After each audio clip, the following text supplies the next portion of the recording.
Very good. Okay, சரி. அது எப்படி இருக்க முடியும்? ಅದು ಹೇಗೆ ಇರಲು ಸಾಧ್ಯ? இப்போ 5 ஆம்பளைங்க ஒண்ணா இருப்பாங்களாம். 5 ಜನ ಗಂಡಸರು ಒಂದಾಗಿರ್ತಾರಂತೆ. 2 பொம்பளை என்ன இருக்க முடியாதா? ಇಬ್ಬರು ಹೆಣ್ಮಕ್ಳು ಯಾವ ರೀತಿ ಹೀಗಿರಕ್ಕಾಗಲ್ಲ? கேட்டிருக்கீங்களா? ಕೇಳಿದ್ದೀರಾ? அது ஒரு ப்ரோவர்ப் தமிழ்ல இருக்குது. ತಮಿಳಿನ ಒಂದು ಗಾದೆ ಜ್ಞಾನೋಕ್ತಿ. கன்னடத்துல இருக்குதா தெரியல எனக்கு. ಕನ್ನಡದಲ್ಲಿ ಇದೆಯಂತ ನನಗೆ ಗೊತ್ತಿಲ್ಲ. இருக்கு இல்லையா? அப்ப 2 பொம்பளை ஒண்ணா இருக்க முடியாது. ಇಬ್ಬರು ಹೆಂಗಸರು ಹೆಣ್ಣು ಮಕ್ಕಳು ಒಂದೇ ஆட்டுறாங்க, ಇಲ್ಲ ತಲೆ ಆಡಿಸ್ತಾರೆ. ஆனா இருக்கணும், ಇರಬೇಕು இல்லையா? ಹೌದು. சரி, ஒரு குடும்பத்தை குறித்து நாம் பார்ப்போம். ಒಂದು ಕುಟುಂಬವನ್ನು ಕುರಿತು ನಾವು ನೋಡೋಣ. அது என்ன குடும்பம்னா, ಅದು ಯಾವ ಕುಟುಂಬ ಅಂದ್ರೆ யாக்கோபினுடைய குடும்பத்தை குறித்து பார்க்கலாம். ಯಾಕೋಬನ ಕುಟುಂಬವನ್ನು ಕುರಿತು ನಾವು ನೋಡೋಣ. யாக்கோபுக்கு எத்தனை பிள்ளைகள்? ಯಾಕೋಬನಿಗೆ ಎಷ್ಟು ಜನ ಮಕ್ಕಳು? 12 பேர். 12 ಜನ இல்லையா? அவங்ககிட்ட இருந்து தான் இந்த 12 tribes வந்தாங்க. ಅವನ ಮುಖಾಂತರ 12 ಜನಾಂಗಗಳು. கடைசி மகன் பேரு பெஞ்சமின். ಕಡೆಯ ಮಗನ ಹೆಸರು ಬೆಂಜಮಿನ್. அதுக்கு மூத்தவன் பேரு ಅದಕ್ಕೆ ಮುಂಚಿತವನಾದನು ಯೋಸೇಫನು. ஜோசப் அவன் பேரு. ಅವನ ಹೆಸರು ಯೋಸೇಫನು. இந்த யோசேப்ப கதை கேக்குறீங்களா? கதை ಕೇಳ್ತಾ ಇದ್ದೀರಾ? ஓகே. இந்த யோசேப்பு வந்து தன்னுடைய தகப்பனுக்கு மிகவும் பிரியமான மகன். யோசேஃபನು ಅವನ ತಂದೆಯಾದ ಯಾಕೋಬನಿಗೆ ಬಹಳ ಅವನ ಪ್ರಿಯವುಳ್ಳಂತ. அதனால அவனுக்கு ஒரு நல்ல பலவர்ண ஆடை கொடுத்திருந்தார். ಅವನಿಗೆ ಸುಂದರವಾದ ಅವನಿಗೆ ಉಡುಪನ್ನು ಕೊಟ್ಟಿದ್ದರು. இதெல்லாம் பார்த்து அந்த 11 பேருக்கும் ஒட்டை கிச்சு ಬಂತು. இத பார்த்து அந்த 11 பேருக்கு பொறாமை இருந்துச்சு, ಹೊಟ್ಟೆ ಕಿಚ್ಚು ಬಂದಿತ್ತು. சரியா? இன்னொன்னு என்னன்னா, ಇನ್ನೊಂದು ಕಾರ್ಯ ಏನಂದ್ರೆ இந்த 11 சகோதரர்களும் என்னென்ன தப்பு பண்றாங்கன்னு வந்து அப்பாட்ட சொல்லிடுவான். ಈ 11 ಜನ ಸಹೋದರರು ಏನೆಲ್ಲ ತಪ್ಪು ಮಾಡ್ತಾನೆ ಅನ್ನೋದು ಬಂದು ತನ್ನ ತಂದೆಯ ಬಳಿ ಯೋಸೇಫ. அதனாலேயே ಆದ್ದರಿಂದ யோசேப்பை எல்லாரும் வெறுத்தார்கள். ಯೋಸೇಫನು ಎಲ್ಲರೂ ಹಾಗೆ ಮಾಡಿದ್ರು. ஆல்மோஸ்ட் 10 பேர் வெறுத்தாங்க. 10 ಜನರು ಸೇರಿ ಅವನ ಮೇಲೆ ಹಾಗೆ ಮಾಡಿದ್ರು. பெஞ்சமினை தவிர ಬೆನ್ಯಾಮಿನನ್ನು ಬಿಟ್ಟು எல்லாரும் வெறுத்தார்கள். ಎಲ್ಲರೂ ಸಹ ಅವನನ್ನು ಹಾಗೆ ಮಾಡಿದ್ರು. என்ன நினைத்தாங்க? ಏನು ನೆನೆಸಿದರು? எப்படியாவது ಇವನ ಹೇಗಾದ್ರೂ எங்கேயாவது ಎಲ್ಲಾದ್ರೂ முதல்ல கொலை செய்யலாமா நினைச்சாங்க. ಮೊದಲನೇದಾಗಿ ಅವನ ಕೊಲೆ ಮಾಡಬೇಕು ಅಂತ ನೆನೆಸಿದ್ರು. குழி தோண்டி அதுக்குள்ள போட்டுடலாமா நினைச்சாங்க. ಒಂದು ಹಳ್ಳವನ್ನು ತೆಗೆದು ಅದರಲ್ಲಿ ಅವನು ಬಿಸಾಕಿದ್ರು. அப்புறம் அவனை அடிமையா வித்துட்டாங்க. ಅವನನ್ನು ಅಡಿಮೆಯಾಗಿ ಅವನು ಮಾರಿದರು. அடிமையா வித்ததுக்கு அப்புறம் ದಾಸತ್ವದಲ್ಲಿ ಅವನು ಮಾರಿದ್ದರಿಂದ அவன் ಅಡಿಮೆಯಾಗಿ போயிருந்தான். ಅವನ ದಾಸತ್ವದಲ್ಲಿ ಹೋಗಿದ್ದ. அப்புறம் என்னாச்சு? ಆಗ ಏನಾಯ್ತು? அவன் வந்து ஜெயில இருக்க வேண்டிய சூழ்நிலை ஆச்சு. ಸೆರೆಮನೆಯಲ್ಲಿ ಇರುವಂತ ಒಂದು ಸಂದರ್ಭ ಬಂತು. அந்த செರೆಮನೆಯಲ್ಲಿ இருக்கும்போது ಆ ಒಂದು ಸೆರೆಮನೆಯಲ್ಲಿ ಇರುವಾಗ அங்க இருக்கிற பாத்திரபானக்காரன், ಅಲ್ಲಿದ್ದ ಒಂದು ಪಾನ ಪಾತ್ರೆಗಾರನು அவனுக்கு கனவுகளை குறித்து சொன்னான். ಅವನ ಕನಸನ್ನು ಕುರಿತು ಅವನು ವಿವರಿಸಿದನು. He is a dreamer actually. ಅವನ ಒಂದು ಸ್ವಪ್ನಗಾರ.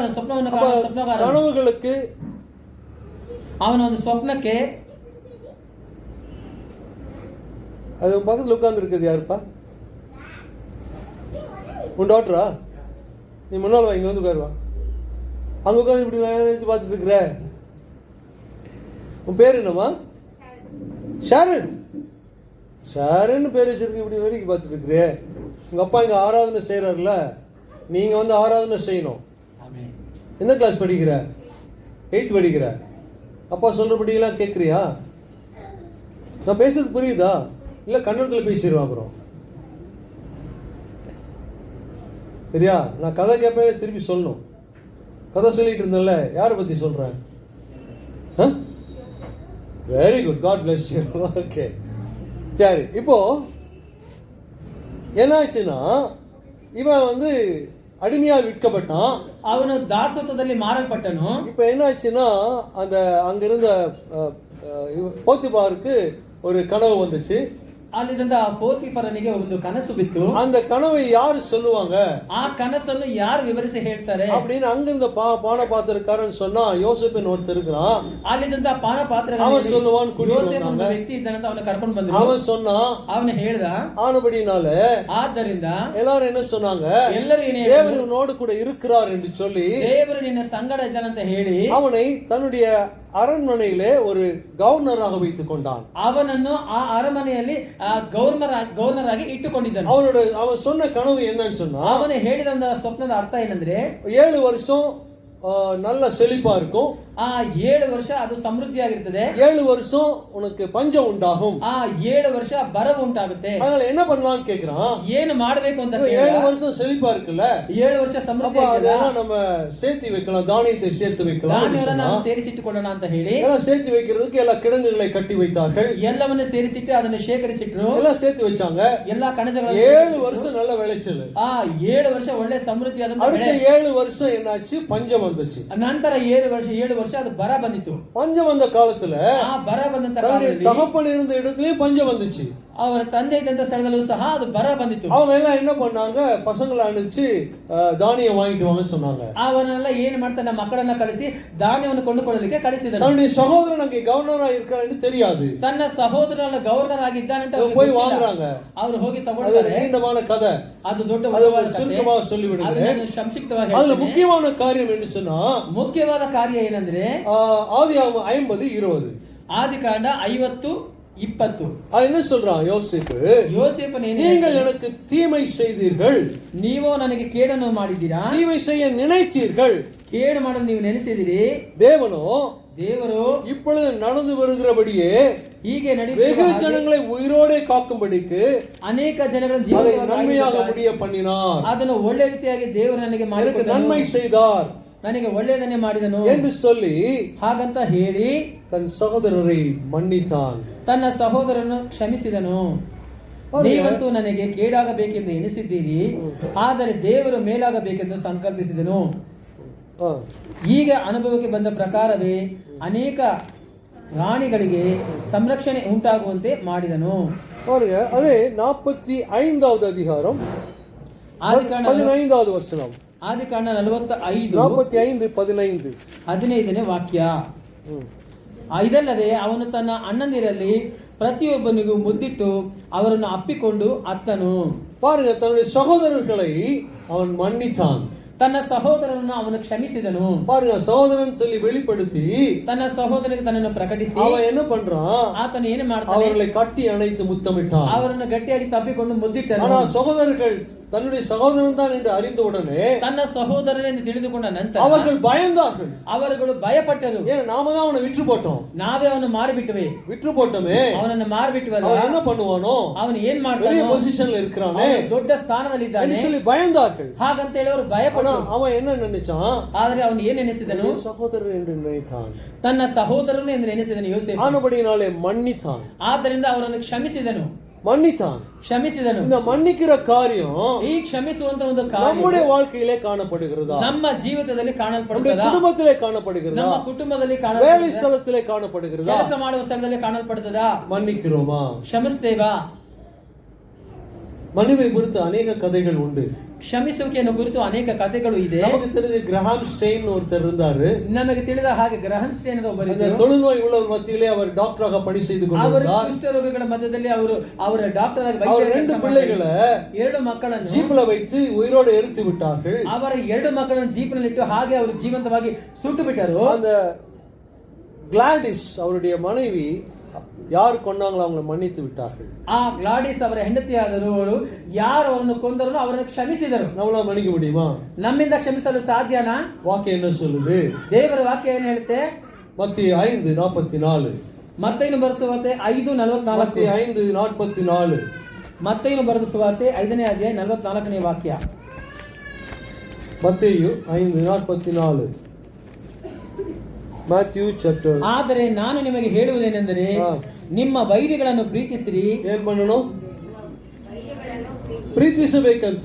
ನಿಮ್ಮನ್ನು ಹಿಂಸೆ ಪಡಿಸುವರಿಗೋಸ್ಕರ ದೇವರನ್ನು ಪ್ರಾರ್ಥಿಸಿರಿ. உங்களை ಹಿಂಸೆ ಪಡಿಸುವುದಕ್ಕಾக நீங்க பிரேயர் பண்ணணுமா? ನಿಮ್ಮನ್ನು ಹಿಂಸೆ ಪಡಿಸುವರಿಗೋಸ್ಕರ ನೀವು ಪ್ರಾರ್ಥನೆ ಮಾಡಬೇಕಂತೆ. அப்போ நம்மை வெறுக்கிறவர்களே நாம் ಸ್ನೇಹಿಕ வேண்டுமா? ನಮ್ಮನ್ನು ಹಾಗೆ ಮಾಡುವಂತ ವೈರಿಗಳನ್ನು ನಾವು ಪ್ರೀತಿಸಬೇಕಂತೆ. ದುರ್ಮಾರ್ಗನಿಗಾಗಿ, ದುಷ್ಟನಿಗಾಗಿ நாம ஜெபிக்க வேண்டுமா? ನಾವು ಪ್ರಾರ್ಥಿಸಬೇಕಂತೆ. நம்மை விரோதிக்கிறவர்களுக்காக, ನಮ್ಮನ್ನು ವಿರೋಧಿಸುವವರಿಗಾಗಿ ஜெபிக்க வேண்டுமா? ನಾವು ಪ್ರಾರ್ಥಿಸಬೇಕಂತೆ. விரோதிக்கே அப்படி செய்யணும்னா, ವಿರೋಧಿಗೆ ಈ ರೀತಿಯಾಗಿ ಮಾಡಬೇಕಾದ್ರೆ சொந்த தகப்பனை, ಸ್ವಂತ ತಂದೆ, சொந்த தாயை, ಸ್ವಂತ ತಾಯಿಯನ್ನು, சொந்த மகளை, ಸ್ವಂತ ಮಗಳನ್ನು, சொந்த மகனை, ಸ್ವಂತ ಮಗನನ್ನು, அல்லது தாத்தாவை, ಸ್ವಂತ மாமாவை, ಮಾವನನ್ನು, சகோதரர்களை, ಸಹೋದರಗಳನ್ನು, சகோதரிகளை ಸಹೋದರಿಗಳನ್ನು மன்னிக்கிறோமா? ಕ್ಷಮಿಸ್ತೇವಾ? 2 சிஸ்டர் இருக்காங்கன்னு வச்சுக்கோங்க. ಇಬ್ಬರು ಸಹೋದರಿಯರಿದ್ದಾರೆ ಅಂತ ಇಟ್ಕೊಳ್ಳಿ. ஒருத்தருக்கு நல்ல சுடிதார் எடுத்து கொடுத்துட்டா ಒಬ್ಬರಿಗೆ ಒಳ್ಳೆ ಒಂದು ಚೂಡಿದಾರ್, இன்னொரு சகோதரிக்கு என்ன வரும்? ಇನ್ನೊಬ್ಬ ಸಹೋದರಿಗೆ ಏನ್ ಬರುತ್ತೆ? பொறாம வரும், கோபம் வரும், ಹೊಟ್ಟೆ ಕಿಚ್ಚು ಬರುತ್ತೆ, ಕೋಪ அடி உதை எல்லாம் வரும் தானே. ಏಟು ಒದೆ ಎಲ್ಲ ಬಿಡ್ತಾರ? விட்டு கொடுப்பாங்களா? ಬಿಟ್ಟು ಕೊಡ್ತಾರಾ? பாரு, இவர் வீட்டுல கேட்டா தெரியும். ಇವ್ರ ಮನೆ ಕೇಳಿದ್ರೆ ಗೊತ್ತಾಗುತ್ತೆ. 3 சகோதரி இருக்கிறாங்க. 3 ಜನ ಸಹೋದರಿಯರಿದ್ದಾರೆ. 5 பேர் ஒரே மேல எடுத்து கொடுத்துருக்கு. ஒரே மாதிரி எடுத்து கொடுக்கணும். மாறி எடுத்து கொடுத்தா ಬದಲಾಯಿಸಿ ತೆಗೆದುಕೊಟ್ರೆ இது வேற அது வேற. அவன் கோபம் வரக்கூடாது. ಕೋಪ வேதத்தின் படி அவ்வளவுதான். ಸತ್ಯ ವೇದದ ಪ್ರಕಾರ ಕೋಪ ಬರಬಾರದು. ஆனா இங்க பலவர்ண ஆடையை ಇಲ್ಲಿ ಹಲವು ರೀತಿಯ ಒಂದು ಬಟ್ಟೆಗಳು இல்லையா தன் தகப்பன் கொடுத்ததுனால சகோதரர்கள் வெறுத்தார்கள். ಅವನಿಗೆ ಸುಂದರವಾದ ಉಡುಪನ್ನು ಯೋಸೇಫನಿಗೆ ಕೊಟ್ಟಿದ್ದರಿಂದ ಅವನ ಸಹೋದರನು ஆனா அவன் என்ன சொல்றான்? நீங்கள் எனக்கு தீமை நினைத்தீர்கள், ಆತನು ಹೇಳಿದ ನೀವು ನನಗೆ ಕೆಟ್ಟದ್ದು தேவன் அதை எனக்கு நன்மையாக மாற்றி கொடுத்தார். ದೇವರು ಅದು ನನಗೆ ಒಳ್ಳೆಯದನ್ನಾಗಿ ಮಾರ್ಪಡಿಸಿದಂತ ಯೋಸೇಫನು ಹೇಳಿದನು. உங்களுக்கு யாரு தீமை செய்தாலும் ನಿಮಗೆ ಯಾರೇ ಕೆಟ್ಟ தேவன் நமக்கு நன்மையானதையே செய்கிறாராம். ದೇವರು ನಮಗೆ ಒಳ್ಳೆಯದನ್ನೇ ಮಾಡ್ತಾನೆ. நமக்கு பார்க்கும்போது தீமையாக தெரியும். ಅದು ನೋಡುವುದಕ್ಕೆ ನಮಗೆ ಕೆಟ್ಟದಾಗಿ ಕಾಣುತ್ತದೆ. பாருங்க, இன்னைக்கு ஏசாயால ஒரு வசனம் வாசிச்சாரு. ಯೆಶಾಯನ ಬರೆದ ಒಂದು ಪುಸ್ತಕ, இதோ புதிய காரியத்தை செய்கிறேன், ಇದು ಹೊಸ ಕಾರ್ಯಗಳನ್ನು ಮಾಡ್ತೇನೆ, இப்பொழுதே நடைபெறுகிறது, ಈಗಲೇ ಅದು அது ನಡೆಯುತ್ತದೆ, இப்பொழுதே நடைபெறுகிறது. ಅದು ಈಗಲೇ ನಡೆಯುತ್ತದೆ. வனாந்தரத்திலே வழியை உண்டு பண்ணுகிற தேவனா, ಅರಣ್ಯದಲ್ಲಿ ಮಾರ್ಗವನ್ನು ಸಿದ್ಧಪಡಿಸುವಂತಹ ದೇವರು, வனாந்தரத்திலே வழியும் அவாந்தர வெளியிலே ஆறுகளையும் கொண்டு வருகிறாராம். ಆತನ ಅರಣ್ಯದಲ್ಲೂ ಸಹ ಆತನ ನದಿಗಳನ್ನು ಹರಿಯುವ ಹಾಗೆ ಮಾಡುತ್ತದೆ. டெசர்ட்ல ரிவர் வருமா? ಅರಣ್ಯದಲ್ಲಿ ನದಿಗಳು ಬರುತ್ತವಾ? வராது. ஆனா இப்ப வருது. ಆದ್ರೆ ದೇವರ ವಾಕ್ಯ இவ்வளவு மழை தெரியுமா இப்போ டெசர்ட்ல எல்லாம்? சவுதில ஃப்ளட் அங்க. ಅಲ್ಲಿ ಪ್ರವಾಹ அந்த ಉಂಟಾಗಿದೆ. வசனம் நிறைவேறி கொண்டிருக்கிறது. ಈ ವಾಕ್ಯ ಅಲ್ಲಿ ನೆರವೇರ್ತಾ ಇದೆ. நிறைவேறி கொண்டிருக்கிறது. ನೆರವೇರ್ತಾ ಇದೆ. பாருங்க, வனாந்தரம், ಅರಣ್ಯ, வனாந்தரத்துல ಆ ಅರಣ್ಯದಲ್ಲಿ சில வனாந்தரங்கள் எப்படி இருக்குமா? ಕೆಲವು ಅರಣ್ಯದಲ್ಲಿ ಈ ರೀತಿಯಾಗಿರ್ತದೆ. அந்த சன்லைட் வந்து உள்ள போக முடியாத அளவுக்கு அவ்வளவு திக் டார்க்கா இருக்குமா? ಆ ಒಂದು ಸೂರ್ಯನ ಬೆಳಕು ಆ ಅರಣ್ಯದಲ್ಲಿ ಬೀಳದ ಹಾಗೆ ಆ ರೀತಿಯಾಗಿ ಅದು ಮರೆಯಾಗುತ್ತದೆ. திக்கா இருக்கிற அந்த ஃபாரஸ்ட்குள்ள ಆ ಕಗ್ಗತ್ತಲಾಗಿರುವಂತಹ ಆ ಒಂದು ಅರಣ್ಯದಲ್ಲಿ தேவன் வழியை உண்டு பண்ணுகிறார். ದೇವರು ಆತನು ಮಾರ್ಗವನ್ನು ಸಿದ್ಧಪಡಿಸುತ್ತಾನೆ. வழியே இல்லை நம்ம நினைக்கிறோம், ನಾವು ದಾರಿನೇ ಇಲ್ಲ ಅಂತ ஆனா ನೆನೆಸುತ್ತೇವೆ. கடவுள் வழியை உண்டு பண்ணுகிறார். ಆದರೆ ದೇವರು ನಮಗೆ ದಾರಿಯನ್ನು ಸಿದ್ಧಪಡಿಸುತ್ತಾನೆ. மன்னிக்கும் பொழுது, ನಾವು ಕ್ಷಮಿಸುವಾಗ, மன்னிக்கும் பொழுது ನಾವು ಕ್ಷಮಿಸುವಾಗ ஆசீர்வாதத்துக்கு வழி உண்டாகிறது. ಆಶೀರ್ವಾದಕ್ಕೆ ನಮಗೆ ದಾರಿ ಶುದ್ಧವಾಗುತ್ತೆ. குடும்பத்திலே அன்பு பெருகும், ಆ ಕುಟುಂಬದಲ್ಲಿ ಪ್ರೀತಿ ಹೆಚ್ಚುತ್ತೆ, குடும்பத்திலே சமாதானம் உண்டாகும், ಕುಟುಂಬದಲ್ಲಿ ಸಮಾಧಾನ ಹೆಚ್ಚುತ್ತೆ, கோபம் நீங்கும். ಕೋಪವು ನೀಗಿಸಲ್ಪಡುತ್ತದೆ. எப்போ? ಯಾವಾಗ? அன்பு இருக்கும்போது. ಪ್ರೀತಿ ಇರುವಾಗ. அன்பு இருந்தா, ಪ್ರೀತಿ ಇದ್ದರೆ அன்பு சகல பாவத்தையும் மூடுமா? ಪ್ರೀತಿ ಎಲ್ಲಾ ಪಾಪಗಳನ್ನು ಮುಚ್ಚುತ್ತದಂತೆ. அன்பு இருந்தா ಪ್ರೀತಿ எல்லா பாவத்தையும் மூடுமா? ಅದು ಎಲ್ಲಾ ಪಾಪಗಳನ್ನು ಮುಚ್ಚುತ್ತದೆ. இப்ப அன்பு இல்லாதனால ಪ್ರೀತಿ ಇಲ್ಲದರಿಂದ குடும்பங்கள் பிரிந்து கொண்டு இருக்கிறது. ಕುಟುಂಬಗಳು ಅದು ಬೇರ್ಪಡ್ತಾ ಇದೆ. குடும்பத்திலே ಅನೇಕ பிளவுகள் உண்டாகிறது. ಆ ಕುಟುಂಬದಲ್ಲಿ ಅನೇಕ ಬಿರುಕುಗಳು ಉಂಟಾಗ್ತಾ ಇದೆ. ஆனபடியினாலே ಆದ್ದರಿಂದ அன்பு நமக்கு தேவையா இருக்கிறது. ಪ್ರೀತಿ ನಮಗೆ ಬೇಕಾಗಿದೆ. வேதம் சொல்லுகிறது தேவன் அன்பாகவே இருக்கிறார். ಸತ್ಯವೇದ ಹೇಳುತ್ತೆ ದೇವರು ಪ್ರೀತಿಯಾಗಿದ್ದಾನೆ. அன்பு இல்லாதவன் தேவனை அறியான். ಪ್ರೀತಿ ಇಲ್ಲದವನು ದೇವರನ್ನು ತಿಳಿದವನಲ್ಲ. அப்ப அன்பு இருந்தா ಕುಟುಂಬದಲ್ಲಿ ಪ್ರೀತಿ ಇರುವುದಾದರೆ stay intact, ஒன்றாக இருக்கும். ನಾವು ಒಗ್ಗಟ್ಟಾಗಿರ್ತೇವೆ, ಒಂದಾಗಿರ್ತೇವೆ. அன்பு இல்லைன்னா, ಪ್ರೀತಿ ಇಲ್ಲ ಅಂದ್ರೆ பிரிவினை நாவி உள்ளே போந்து ನಮ್ಮಲ್ಲಿ ಬೇರ್ಪಡಿಸುವಂತ ಆತ್ಮ அது ಒಳಗಿದ್ದು உழுது விடும். ಅದು ಕುಟುಂಬಗಳನ್ನು ಒಡೆದು ಹಾಕುತ್ತೆ. பண்டி வந்து உழுகிறது மாதிரி ಒಂದು ಹಂದಿ ಬಂದು ಬೀಳುವ ಹಾಗೆ அது உழுது விடும். ಅದು ಹಾಗೆ ಎಲ್ಲವನ್ನು ಸಹ குடும்பத்தில் ತಿಳಿಸುತ್ತದೆ. பிரிவுகள் உண்டாகும், ನಿಮ್ಮ ಕುಟುಂಬಗಳಲ್ಲಿ ಬಿರುಕುಗಳು பிளவுகள் உண்டாகும், ಅನೇಕ சண்டைகள் உண்டாகும், ಜಗಳಗಳು ಉಂಟಾಗುತ್ತೆ, சச்சரவுகள் உண்டாகும், ಅನೇಕ ಕಾರ್ಯಗಳು எல்லா ಉಂಟಾಗುತ್ತೆ, காரியம் நடக்கும். ಎಲ್ಲಾ ಕಾರ್ಯಗಳು ನಡೆಯುತ್ತವೆ. ஏன் உள்ள யார் பூந்துட்டா? ಒಳಗೆ ಯಾರು ನುಗ್ಗಿದನೋ? சமாதானத்தை கிளப்பி விடுற பண்ணி உள்ள பூந்துரும். ಹಂದಿ ಒಳಗೆ ನುಗ್ಗುತ್ತೆ. அந்த பண்ணி உள்ள போறது உங்களுக்கு தெரியாது. ಆ ಹಂದಿ ಒಳಗೆ ನುಗ್ಗುವುದು ನಿಮಗೆ அது ಗೊತ್ತಾಗಲ್ಲ. உழுது விட்டு போய்விடும். ಅದು ಹಾಗೆ ಎಲ್ಲವನ್ನು ಸಹ ಕೆಡಿಸಿ ಹೋಗುತ್ತದೆ. ஆனபடினாலே ಆದ್ದರಿಂದ கர்த்தர் உங்களுடைய வாழ்க்கையில, ಕರ್ತನು ನಿಮ್ಮ குடும்பத்திலே, ನಿಮ್ಮ ಕುಟುಂಬದಲ್ಲಿ அன்பை விதைப்பாராக. ದೇವರು ಪ್ರೀತಿಯನ್ನು ಆತನು ಸುರಿಸಲಿ. அன்பினாலே ஒருவர் தாங்க நாம் கற்றுக்கொள்வோம். கடைசியாக ஒரு வசனத்தை வாசித்து ಪ್ರೀತಿಯಿಂದ ಒಬ್ಬರನ್ನೊಬ್ಬರು ಸಹಿಸಿಕೊಳ್ಳುವುದಕ್ಕೆ ನಾವು ಕಲಿತುಕೊಳ್ಳೋಣ. கொலோசியர் 3வது அதிகாரம். ಕೊಲೊಸ್ಸಿದವರಿಗೆ Colossians chapter 3. ಕೊಲೊಸ್ಸಿದವರಿಗೆ 3ನೇ ಅಧ್ಯಾಯ. Colossians chapter 3. ಕೊಲೊಸ್ಸಿದವರಿಗೆ 3ನೇ ಅಧ್ಯಾಯ. Hallelujah, glory. கொலோசியர் 3வது அதிகாரம் 13வது வசனம். ಮತ್ತೊಬ್ಬನ ಮೇಲೆ ತಪ್ಪು ಹೊರಿಸುವುದಕ್ಕೆ ಕಾರಣವಿದ್ದರೂ ತಪ್ಪು ಹೊರಿಸದೆ ಒಬ್ಬರಿಗೊಬ್ಬರು ಸಹಿಸಿಕೊಂಡು ಕ್ಷಮಿಸಿರಿ. ಕರ್ತನು ನಿಮ್ಮನ್ನು ಕ್ಷಮಿಸಿದಂತೆಯೇ ನೀವು ಕ್ಷಮಿಸಿರಿ. சரி, உங்களுடைய பாவங்கள் தேவன் மன்னிக்கிறார். ನಿಮ್ಮ ಪಾಪಗಳನ್ನು ದೇವರು ಯೇಸು ಕ್ಷಮಿಸಿದ್ದಾರೆ. சரி, உங்களுக்கு விரோதமா யாராவது பாவம் செய்தா, ನಿಮಗೆ ವಿರೋಧವಾಗಿ ಯಾರಾದರೂ ಪಾಪ ಮಾಡಿದರೆ நீங்க மன்னிக்கிறீங்களா? ನೀವು ಕ್ಷಮಿಸ್ತೀರಾ? ஆமா, ஒரே ஆமா தான் வருது. ಒಂದೇ ಆಮೇನ್ எல்லாம் ಬರ್ತಿದೆ. பிஸியா இருக்கீங்க, சாப்பாட்டுல பிஸியா இருக்கிறீங்க போல. பரவாயில்ல. மட்டும் இப்ப மாட்டேன். பாருங்க, ஒருவரை ஒருவர் தாங்க வேண்டுமா? ಒಬ್ಬರನ್ನೊಬ್ಬರು ನಾವು ಸಹಿಸಿಕೊಳ್ಳಬೇಕು. குடும்பத்திலே ஒருவரை ஒருவர் தாங்க வேண்டும். ಕುಟುಂಬದಲ್ಲಿ ಒಬ್ಬರನ್ನೊಬ್ಬರು ஒருவர் ಸಹಿಸಿಕೊಳ್ಳಬೇಕು. பேரில் ஒருவருக்கு குறைபாடு உண்டானால் கிறிஸ்து உங்களுக்கு மன்னித்தது போல ஒருவருக்கு ஒருவர் மன்னியுங்கள். ನಿಮ್ಮಲ್ಲಿ ನಿಮ್ಮ ಕುಟುಂಬದಲ್ಲಿ ಯಾರ ಮೇಲಾದ್ರೂ ನಿಮಗೆ ಕೊರತೆ ಇರುವುದಾದರೆ ಕ್ರಿಸ್ತನು ನಿಮ್ಮನ್ನು ಕ್ಷಮಿಸಿದ ಹಾಗೆ ನೀವು ಒಬ್ಬರನ್ನೊಬ್ಬರು ಕ್ಷಮಿಸಿರಿ. ಇದೆಲ್ಲದರ ಮೇಲೆ ಪ್ರೀತಿಯನ್ನು ಧರಿಸಿಕೊಳ್ಳಿರಿ.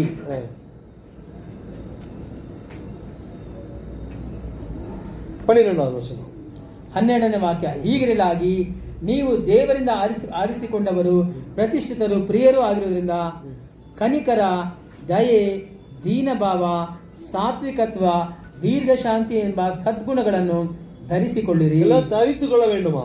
ಇದೆಲ್ಲ ನಾವು ಧರಿಸಿಕೊಳ್ಳಬೇಕು. சற்குணமாக இருக்க வேண்டுமா? ಸದ್ಗುಣ, பொறுமையா இருக்க வேண்டுமா? ತಾಳ್ಮೆಯಿಂದ ಇರಬೇಕು. சாந்தமா இருக்க வேண்டுமா? ಶಾಂತ ಗುಣವಾಗಿ, மனத்தாழ்மையா இருக்க வேண்டுமா? தயவா இருக்க வேண்டுமா? ಮತ್ತೊಬ್ಬರನ್ನ ದಯೆಯಾಗಿರಬೇಕು. இதெல்லாம் இருந்ததுன்னா ಇವೆಲ್ಲವೂ ಇದ್ದರೆ ஒருவரை ஒருவர் மன்னிப்போம், ಒಬ್ಬರನ್ನೊಬ್ಬರು ஒருவரை ஒருவர் தாங்குவோம், ಒಬ್ಬರನ್ನೊಬ್ಬರು ஒருவரை ஒருவர் பொறுத்துக் கொள்வோம். ಒಬ್ಬರನ್ನೊಬ್ಬರು ಸಹಿಸಿಕೊಳ್ತೇವೆ. பிரசாந்த் எப்படி இப்படி தொட்டுட்டே இருக்கேன்னு வச்சுக்கோங்க. ಸಹೋದರನ ಹೀಗೆ ಮುಟ್ತಾನೇ ಅಂತ ಇಟ್ಕೊಳ್ಳಿ. இப்படியே தொட்டுட்டே இருக்கிறேன். ಹೀಗೆ ನಾನು ಮುಟ್ತಾನೇ ಇದ್ದೀನಿ. ஒரு 1000 தடவை தொடுறேன். 1000 ಬಾರಿ ஒரு தடவை தொட்டா பிரச்சனை இல்ல. ಒಂದು ಸರಿ ಮುಟ್ಟಿದ್ರೆ 1000 தடவை தொட்டா 1000 ಬಾರಿ ಮುಟ್ಟಿದ್ರೆ அவருக்கு பொறுமை இருக்குமா? ಅವ್ರಿಗೆ ತಾಳ್ಮೆ ಇರುತ್ತೆ. ஏன் சும்மா இடிக்கிறேன்னு கேட்பாருல்ல. ಯಾಕೆ ಸುಮ್ಮನೆ ಹೊಡಿತೀಯ ಅಂತ கேட்பாரு தானே? ಸರಿ ಅಲ್ವಾ? அது தாங்கக்கூடிய பொறுமை இருக்கிறதா? ಅದು ಸಹಿಸಿಕೊಳ್ಳುವಂತ ನಮಗೆ ತಾಳ್ಮೆ ಇದೆಯಾ? இல்ல.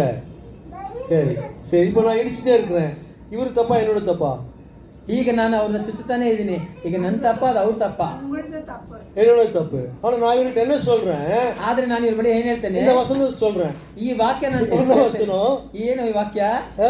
கொஞ்சம் பொறுத்துக்கையா, ಸ್ವಲ್ಪ ನೀನ್ ತಾಳಿಕೊಳ್ಳಯ್ಯ அப்படின்னு சொன்னா ಹಾಗಂತ ಹೇಳಿದ್ರೆ அது கரெக்டா? ಅದು ಸರಿನಾ?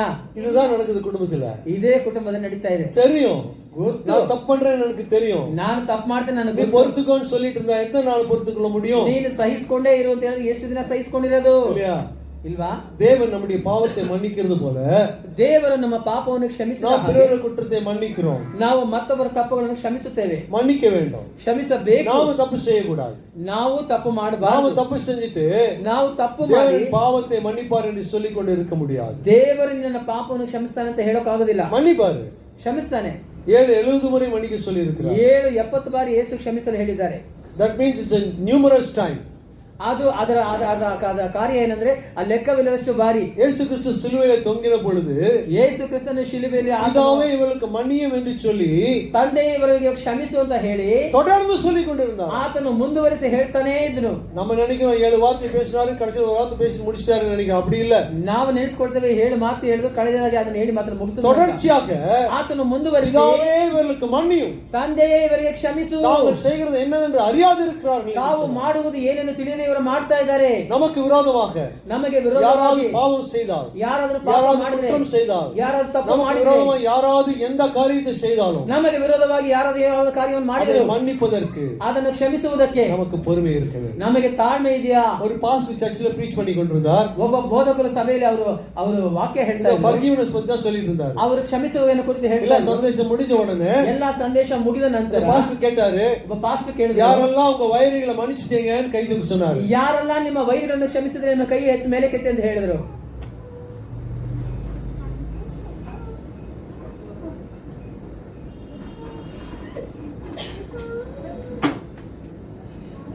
உண்மையாவா அப்படின்னு கேட்டாரு. ನಿಜವಾಗಿನ ಅಂತ ಕೇಳಿದ್ರು. மறுபடியும் கேட்டாரு, உண்மையாவான்னு கேட்டாரு. ಮತ್ತೆ ಕೇಳಿದ್ರು, ನಿಜವಾಗಿನ ಅಂತ. பொய் சொல்லலையா நீங்கன்னு கேட்டாரு. ನೀವು ಸುಳ್ಳು ಹೇಳಿಲ್ವಾ ಅಂತ ಹೇಳಿದ್ರು. முதல்ல கொஞ்சம் பேர் தூக்குனாங்க. ಮೊದಲ ஒவ்வொருத்தரா கையை கீழே ಒಬ್ಬೊಬ್ರು ಕೆಳಗಡೆ ಕೈ ಇಳಿಸಿದ್ರು. ஒரே ஒரு கை மட்டும் மேல இருந்துச்சான். ಒಂದೇ ಒಂದು ಕೈ ಮಾತ್ರ ಮೇಲೆ ಕೆತ್ತಂತೆ. அந்த மாதிரி வயசு 90. ಆ ತಾಯಿಯರಿಗೆ ವಯಸ್ಸು 90. 90 வருஷமா யார் மேலயும் கோபம் இல்லையா அந்த அம்மாக்கு? 90 ವರ್ಷ ಆಯ್ತು ಆ ತಾಯಿಯವರಿಗೆ ಯಾರ ಮೇಲೆ ಕೋಪ ಇಲ್ವಾ? எல்லாத்தையும் மன்னிச்சிட்டாங்களா ಎಲ್ಲರನ್ನ ಕ್ಷಮಿಸಿದ್ರಾ அப்படின்னு அந்த தாயாரை கூட்டு பாஸ்டர் கேட்டாரு. ಹಾಗಂತ ಆ ತಾಯಿಯವ್ರನ್ನ ಪಾಸ್ಟರ್ 90 வருஷமா எப்படிமா நீங்க மன்னிச்சுட்டே இருந்தீங்க? 90 ವರ್ಷದಿಂದ ನೀವು ಯಾವ ರೀತಿಯಾಗಿ ಕ್ಷಮಿಸ್ತಾನೆ ಇದ್ದೀರಾ? அது எந்த பண்டிகையும் நான் யோசிக்கிறதே இல்லைன்னு சொன்னாங்க. ಯಾವ ಹಂದಿಗಳನ್ನು ಕುರಿತು ನಾನು ಯೋಚನೆ ಮಾಡೋದೇ ಇಲ್ಲ ಅಂತ ಹೇಳಿದ್ರಂತೆ. என்ன புரியுது உங்களுக்கு? ನಿಮಗೆ ಏನ್ ಅರ್ಥ ಆಯ್ತು? என்ன புரியுது? அந்த மாதிரி யாரையும் மன்னிக்கலன்னு அர்த்தம். ಆ ತಾಯಿ ಯಾರನ್ನು ಕ್ಷಮಿಸಲಿಲ್ಲ ಅಂತ ಅರ್ಥ. புரிஞ்சுதா இல்லையா உங்களுக்கு? ನಿಮ್ಗೆ ಅರ್ಥ ಆಯ್ತಾ ಇಲ್ಲ? இவர் இருக்கிறாரு, ಇವರಿದ್ದಾರೆ, இவர் ಒಳ್ಳೆಯವರು, ನನಗಿಂತ ಒಳ್ಳೆಯವರು. ಕನ್ನಡದಲ್ಲಿ தான் நல்ல வார்த்தையெல்லாம் பேசுவேன், ಕನ್ನಡದಲ್ಲಿ ಒಳ್ಳೆ ಮಾತು ಮಾತಾಡ್ತೀನಿ. இப்போ இவர் எனக்கு விரோத தப்பு பண்ணிட்டாரு வச்சுக்கோங்க, ಇವರು ನನಗೆ ವಿರೋಧವಾಗಿ ತಪ್ಪು ಮಾಡಿದಂತ இந்த பண்ணி நான் ஏன் பாக்குறேன்னு போயிட்டேன்னா சாரி, ಈ ಹಂದಿಯನ್ನು ಯಾಕೆ ನೋಡಿದ ಅವರು ಹೋಗ್ಬಿಟ್ರೆ அது நான் மனுஷனேன்னு ಅರ್ಥமா? ಅದು ನನಗೆ ಕ್ಷಮಿಸಿದೆ ಅಂತ ಅರ್ಥನಾ? இல்ல ಇಲ್ಲ. மன்னிச்சா ಕ್ಷಮಿಸಿದರೆ 1 யோவான் 1:7 என்ன வாசிக்கிறோம்? தேவன் ஒளியாகவே இருக்கிறார், அவர் ஒளியிலே இருக்கிறது போல நாமும் ஒளியிலே நடந்தால் ஒருவரோடு ஒருவர் ಐಕ್ಯಪಟ್ಟು ಇರಬಹುದು ಎಂದು சொல்கிறது. 1 ಯೋಹಾನ 1:7 ಹೇಳಲ್ಪಟ್ಟಿದೆ, ದೇವರು ಪ್ರೀತಿ, ಆತನು ಬೆಳಕಾಗಿದ್ದಾನೆ, ಆತನು ಬೆಳಕಿನಲ್ಲಿರುವಂತೆ ನಾವು ಸಹ ಆತನ ಮಾರ್ಗದಲ್ಲಿ ನಡೆದರೆ ನಾವು ಸಹ ಪ್ರೀತಿ ನೆಲೆಗೊಂಡಿದ್ದೇವೆ ಅಂತ 1 ಯೋಹಾನ 1:7 ಹೇಳಲ್ಪಟ್ಟಿದೆ. அப்போ ஒளியிலே நடந்தோமானா ನಾವು ಬೆಳಕಿನಲ್ಲಿ ನಡೆಯುವುದಾದರೆ ஒருவர் ஐக்கியமாய் இருப்போமா? ಒಬ್ಬರ ಸಂಗಡ ಒಬ್ಬರ ನಾವು ಐಕ್ಯತೆಯಲ್ಲಿ ಇರ್ತೇವೆ. இங்க வந்து அப்படி திரும்பி போனேன்னா ಇಲ್ಲಿ ಬಂದು ಆಕಾರ ತಿರ್ಕೊಂಡು ಹೋದ್ರೆ அப்ப நான் மன்னிச்சதுக்கு அர்த்தமே இல்ல, ನಾನು ಕ್ಷಮಿಸಿದಕ್ಕೆ ಯಾವ ಅರ್ಥ ಇಲ್ಲ. நாம் ஐக்கியப்பட்டு இருக்க வேண்டுமா? ನಾವು ಐಕ್ಯತೆ ಉಳ್ಳವರಾಗಿರಬೇಕು. ஐக்கியமாய் இருந்தோமானா? ಐಕ್ಯತೆ ಉಳ್ಳವರಾಗಿ ಇರೋದಾದ್ರೆ இயேசு கிறிஸ்து ரத்தம் சகல பாவங்களை நீக்கி நம்மை ಶುದ್ಧೀಕರಿಸು. ಐಕ್ಯತೆ ಉಳ್ಳವರಾಗಿ ಇರುವುದಾದರೆ ಯೇಸು ಕ್ರಿಸ್ತನ ರಕ್ತವು ಸಕಲ ಪಾಪಗಳನ್ನು ತೊಳೆದು ನಮ್ಮನ್ನು ಶುದ್ಧಿ ಮಾಡುತ್ತದೆ. கர்த்தர் உங்களையும் உங்கள் குடும்பங்களையும் ஆசீர்வதிப்பாராக. ಕರ್ತನು ನಿಮ್ಮನ್ನು ನಿಮ್ಮ ಕುಟುಂಬಗಳನ್ನು ತಾನೇ குடும்பங்களிலே ನಿಮ್ಮ ಕುಟುಂಬ மன்னிப்பு உண்டாகட்டும். ನಿಮ್ಮ ಕುಟುಂಬಗಳಲ್ಲಿ ಕ್ಷಮಾಪಣೆ ಉಂಟಾಗಲಿ. எல்லாருக்கும் மன்னிப்பு கொடுங்க. ನೀವು ಎಲ್ಲರನ್ನೂ ಸಹ உங்களுடைய ಕ್ಷಮಿಸಿ. பாவங்கள் தேவனால் மன்னிக்கப்படும். ನಿಮ್ಮ ಪಾಪಗಳು ದೇವರಿಂದ குடும்பத்திலே ஒற்றுமை உண்டாகும். ಕುಟುಂಬದಲ್ಲಿ ಒಗ್ಗಟ್ಟು ಐಕ್ಯತೆ ಉಂಟಾಗುತ್ತೆ. கர்த்தர் ஒவ்வொருவரையும் ஆசீர்வதிப்பாராக. ಕರ್ತನು ತಾನೇ ನಿಮ್ಮೊಬ್ಬರನ್ನು ಆಶೀರ್ವದಿಸಲಿ. கண்களை மூடி ஜெபிப்போம். ಕಣ್ಣುಗಳನ್ನು ಮುಚ್ಚಿ ಪ್ರಾರ್ಥನೆ ಮಾಡೋಣ. அன்பின் பரலோக பிதாவே, ಪ್ರೀತಿಯ ಪರಲೋಕ ತಂದೆ, ஆண்டவரே எங்களை அன்பின் கயிறினாலே இழுத்துக் கொண்டீரே, உமக்கு ஸ்தோத்திரப்பா. ಕರ್ತನೇ, ನಿಮ್ಮ ಪ್ರೀತಿಯ ಹಗ್ಗದಿಂದ ನಮ್ಮನ್ನು ಸೆಳೆದುಕೊಂಡಿದ್ದೀರಾ, ನಿಮಗೆ ಸ್ತೋತ್ರ. ஒவ்வொருவரையும் குடும்பங்களாக அழைத்தீரே, உமக்கு கோடாகோடி ஸ்தோத்திரம். ಒಬ್ಬೊಬ್ಬರನ್ನು ಕುಟುಂಬಗಳಾಗಿ ಕರೆದಿದ್ದಕ್ಕಾಗಿ ಕೋಟ್ಯಾನುಕೋಟಿ ಸ್ತೋತ್ರ. குடும்பங்களிலே இன்றைக்கு நடைபெற்றுக் கொண்டு வருகிற தேவையில்லாத காரியங்கள், பிரிவினையின் காரியங்கள் அனைத்தும் நசரேயனாக இயேசுவின் நாமத்தினாலே நாங்கள் சபிதபரப்படுத்துகிறோம். ಕುಟುಂಬಗಳಲ್ಲಿ ನಡೆಯುವಂತಹ ಬೇರ್ಪಡಿಸುವಂತಹ ಕಾರ್ಯಗಳು, ಕರ್ತನೆ ಬೇರ್ಪಡಿಸುವಂತಹ ಅನೇಕ ಕಾರ್ಯಗಳು ಯೇಸುವಿನ ನಾಮದಲ್ಲಿ ನಾವು ಶಪಿಸುತ್ತೇವೆ. கோபம், தாபம், ಕೋಪ, ತಾಪ, எல்லா விதமான அசுத்தமான காரியங்கள், ಎಲ್ಲಾ ವಿಧವಾದ ಅಶುದ್ಧವಾದ சாப கட்டுகள், ಶಾಪದ மந்திர ಕಟ್ಟುಗಳು, கட்டுகள், ಮಂತ್ರದ ಕಟ್ಟುಗಳು ஆண்டவரே இவர்களுடைய மன்னிக்காத தன்மையினாலே உள்ளே நுழைந்திருக்கிறதப்பா. ಕರ್ತನೆ, ಕ್ಷಮಿಸದ ಒಂದು ಕಾರ್ಯ ಇವರಲ್ಲಿ ಅಪ್ಪ ಅದು ಇದೆ ಸ್ವಾಮಿ. ಅಂದರೆ மன்னிக்க, ஒருவரை ஒருவர் பொறுத்துக்கொள்ள, ஒருவரை ஒருவர் தாங்க கர்த்தர்களுக்கு கிருபை செய்வீராக. ಕರ್ತನೆ, ಒಬ್ಬರನ್ನೊಬ್ಬರು ಸಹಿಸಿಕೊಂಡು ಒಬ್ಬರನ್ನೊಬ್ಬರು ಕರ್ತನೆ ಕ್ಷಮಿಸಿ ಒಬ್ಬರನ್ನೊಬ್ಬರು ತಾಳುವಂತ ಒಂದು குடும்பங்களில் அன்பு உண்டாகட்டும், ಕುಟುಂಬಗಳಲ್ಲಿ சமாதானம் உண்டாகட்டும், ಸಮಾಧಾನ ಉಂಟಾಗಲಿ, சந்தோஷம் உண்டாகட்டும். ಸಂತೋಷ ಉಂಟಾಗಲಿ. இயேசு மூலமே ஜெபிக்கிறோம் நல்ல பிதாவே. ಯೇಸು ಕ್ರಿಸ್ತನ ಮುಖಾಂತರ ಈ ಪ್ರಾರ್ಥನೆ ಬೇಡಿಕೊಳ್ಳುತ್ತೇವೆ ಪರಮ ತಂದೆಯೇ. ஆமென். ಆಮೆನ್. அவன் இப்பொழுது பாடல் பாடும் பொழுது காணிக்கிறது. ಹಾಡನ್ನು ಹಾಡುವಾಗ ಕಾಣಿಕೆಗಳನ್ನು ತೆಗೆದುಕೊಳ್ಳಿ.